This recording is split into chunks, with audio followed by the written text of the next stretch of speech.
Alright everybody, sorry for the time off, but we're back and ready to rock. I'm going to have a couple more Total Warhammer 3 videos coming because I'm elated at what I see, and I think there's some super interesting stuff that isn't being discussed yet. But first things first, I did promise Memes of Warhammer a video about the Hobgoblin Khanate. So grab a glass of milk, kick back, and let's get right into it. Wow.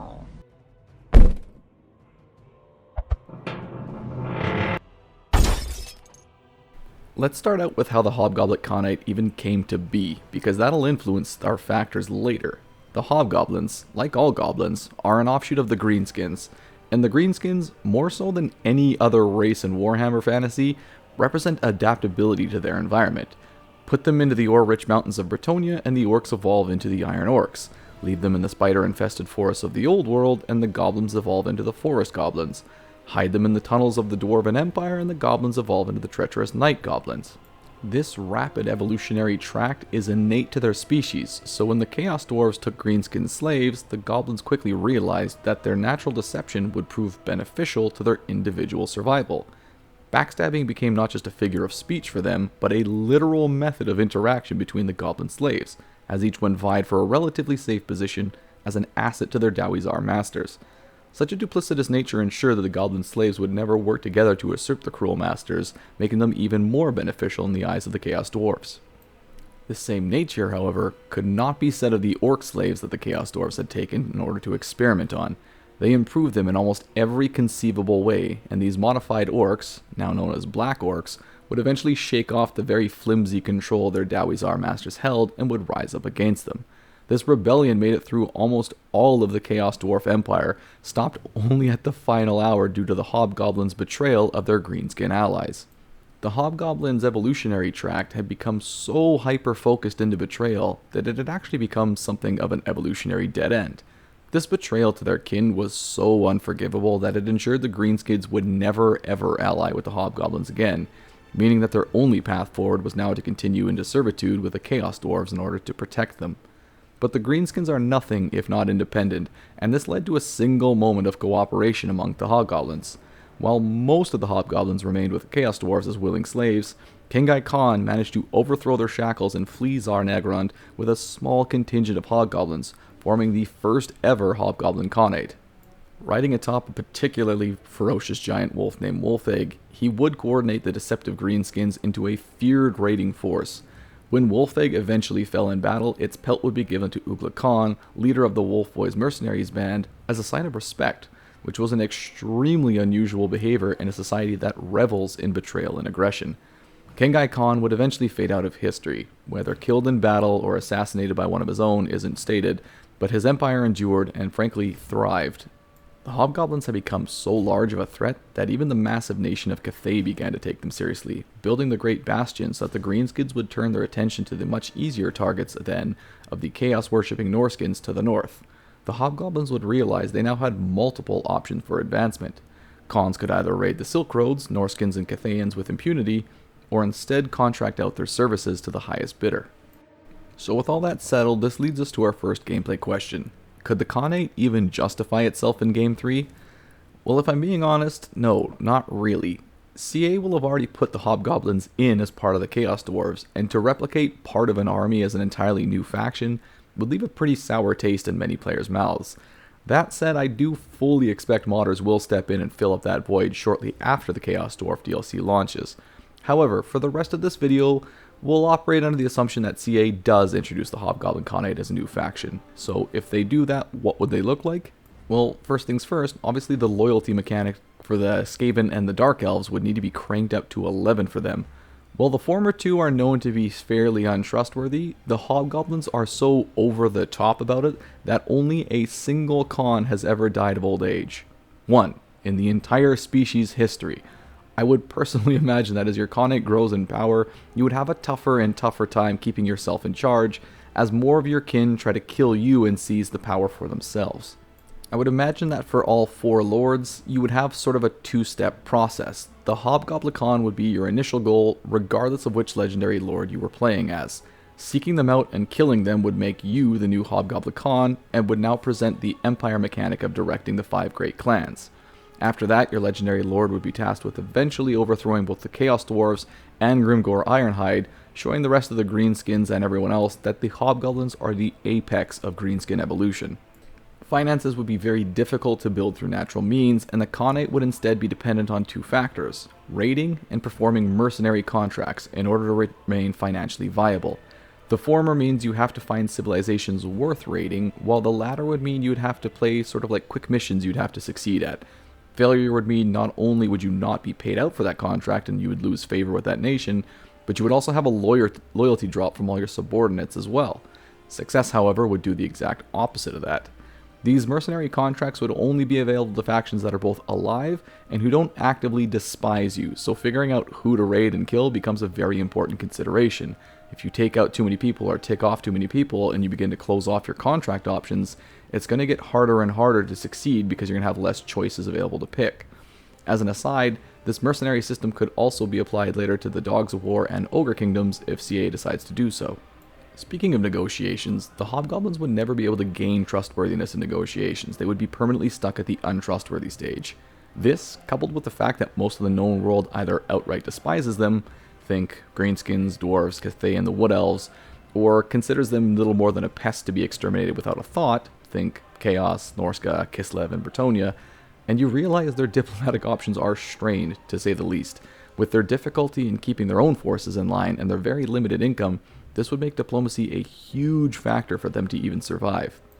The Hobgoblin Khanate would feature 4 legendary lords, as we've come to expect from DLC races over the years.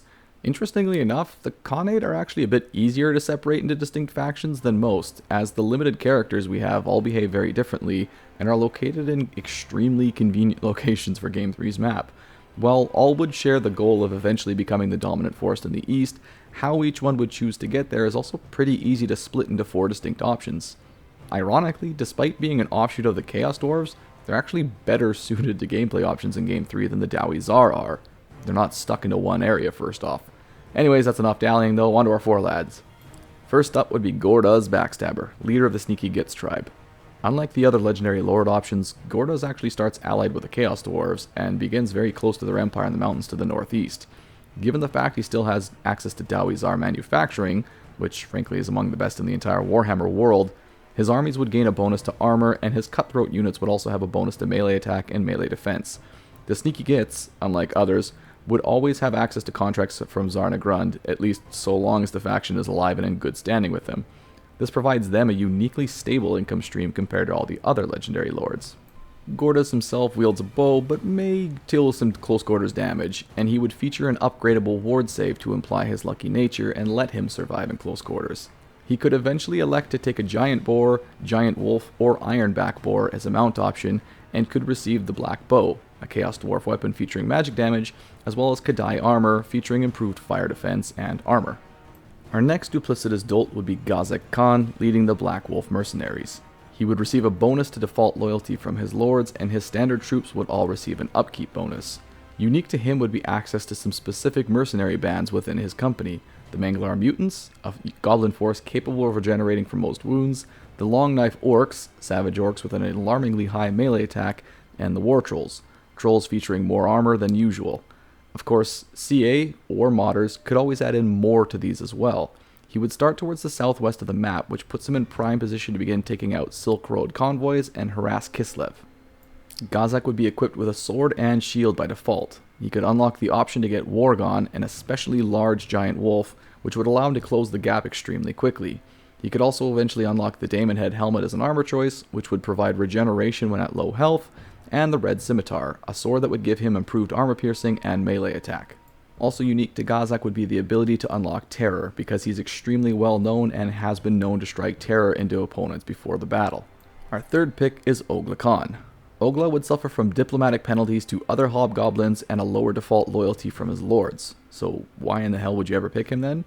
Well, because he would also get diplomatic bonuses to non-hobgoblin factions, bonuses to Wolf Raider units, and would begin with a unique band of Wolf Raiders named Wolfboy Veterans that far exceed the standard Wolf Raiders. He would also begin with a larger amount of starting money than the other options, which allows you to either rapidly expand your military, or take your time to wait for an easier opening compared to the other factions. Ogla would start mounted atop a giant wolf with no option to never not be mounted, although he would eventually unlock the Black Bane, an offspring of Wolfeg that is particularly powerful compared to other giant wolves. He would wield a spear by default, making him an anti-large cavalry lord, and he would unlock the pelt of Wolfeg, which gives him a bonus against fleeing units as well as a rechargeable speed bonus. He would also get Giuliani's glasses, boosting his sight range and gaining an ability to debuff enemy squads' speed and melee defense. Our last lord would be Elder Madas, a shaman located right next to the Great Maw in the Mountains of Morn. He would receive a bonus to Winds of Magic for all armies, a bonus to leadership for both shamans and fire kobolds, and a diplomatic bonus with the Ogre Kingdoms. However, he would have a very difficult start, as the only immediately available source of income would be those very same Ogre Kingdoms, which could result in a battle he couldn't hope to win, as well as ticking off his only ally. So players would be forced to pick a direction and then sprint for better targets as soon as possible. For equipment, he would be a dedicated caster and would lack a mount option compared to every other legendary lord. For the equipment itself, he could unlock the Maw's Lugi, an arcane item that would give him a rechargeable ability to knock down nearby enemies, similar to Verminous Valor, as well as providing a large leadership bonus to nearby units. He would also unlock the Great Tooth, a weapon giving him a bonus to recharge rates when in melee, as well as bonus armor-piercing damage. Which leads us rather perfectly into the meat and potatoes of our video, the roster. Now before we get into the actual units, we'll quickly discuss a theme for which all units will operate. As one might expect, leadership for the Hobgoblins is going to range from bad to worse, so making sure your units are on task and fighting will be the primary concern for players. Cons can be used to help, and I use that term sparingly, get fleeing or wavering units back on task, but doing so will damage the squad in question and may actually make the situation worse. They'll also suffer from being one of the weaker magical users in the game, so players will need to really focus on playing to their strengths rather than trying to do everything fairly well. Now, the Hobgoblins have quite a few tricks up their sleeve to make sure you don't have to fight an actual fair fight. First up, the army's fairly quick, especially compared to the average, which would allow you to exploit exposed archers, artillery, or casters before they can do much damage to your own troop. Adding in the ability to take out targets of opportunity, many troops in their army can also use stealth or have vanguard deployment, which allows them to better put themselves into the right place to take out vulnerable targets. They would also be one of the better ranged army in the games, which combined with their mobility can allow them to harass targets they would otherwise be unable to engage directly. And for their final bonus, I thought giving them a bonus against flanked or fleeing targets would be extremely on point for them. I don't think it would be too fun for them to lack any proper fighters though, so I did take some loreful units from the older lore for use in their army, just to kind of fill in some gaps. But anyways, that's enough dilly-dallying, let's get on to the units themselves. Starting at the lower level, for our only choice, we would have the Khans themselves. Now, 3 variants would be offered here, one armed with a spear and shield, the second armed with 2 swords, and the last armed with a bow. All 3 would represent a martial lord option, with the focus being on keeping your troops fighting. They'd all have an ability called Cowardly Betrayal that could be used on wavering or fleeing friendly squads. It would deal damage to that squad, but provide a large leadership bonus to the area instead. Now, such an ability would have to be used sparingly and strategically, since damaging your own squads could very easily lead to a snowball effect, wherein they break down even quicker owing to the new damage. They would be fairly substandard fighters as far as lords go, but with their mobility when mounted atop giant boars or wolves, they could flank targets with abandon. Giant boars would provide a strong charge bonus, but wouldn't be as quick, nor would they have as good of melee attack and defense as the giant wolves would. Moving down to the hero level, we'll start with murder bosses. Acting as an assassin, they would have access to throwing knives and dual daggers. As you might expect, these would be useful for single target elimination, such as exposed casters. While they'd be fragile, their ability to eliminate targets from range means they don't actually need to make themselves vulnerable unless there's a beneficial reason to do so. They would have access to stealth, which is important because they'd be unable to take any mount option at all. Next up would be shamans. Their standard variants would have access to the lore of the Little Wa or Lore of Shadows, but each of the 4 legendary lords would also provide their shamans access to a third variant. Gordoz would provide access to the lore of Hashut, Gazak would provide access to the lore of the Big Wa, Ugla would provide access to lore of beasts, and Madoz would provide access to the lore of the Great Maw. While the only source of magic for the armies, they are still noticeably inferior to other factions' casters, and would be used as support units at best. Our last hero would be chieftains. Acting as sort of lesser Khans, they too would have access to the same Cowardly Betrayal ability, and would only use the spear and shield option. Being taken primarily as a means to keep your forces fighting, even if the con is somewhere else, they're also capable of riding atop a giant boar or giant wolf option. At level 10, the player could pick a mutually exclusive option for them, sort of detailing how they became a chieftain. Wolf Boss would give them access to additional charge bonus and weapon damage, Great Goblin would give them bonus health and melee defense, and Sneaky Killer would give them access to melee attack and speed. As for the units themselves, let's start at the bottom. With Tier 1, the Hobgoblins would have access to Hobhounds, which are hyenas used to chase down fleeing enemies, as well as take out ranged fighters. They would also feature Hobgoblins armed with daggers, and Hobgoblins armed with shortbows. Those who are armed with daggers would be used effectively as tar pit units and would fall in a stand-up fight, but they do possess the Frenzy and Expendable traits.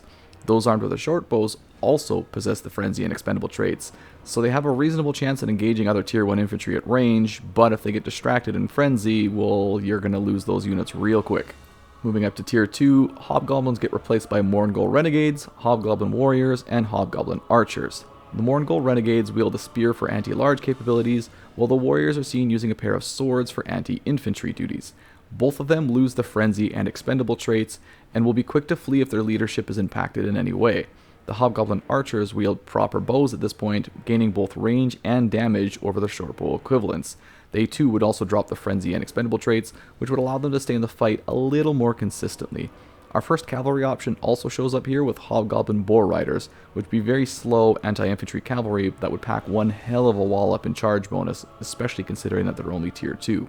Up at Tier 3, we have Giant Wolves as an upgraded version of Hobhounds. Now, unlike their lesser equivalent, a pack of them can engage many infantry units and still expect to win, even in a stand-up fight, and their exceptional speed allows them to pick fights where they can do the most damage.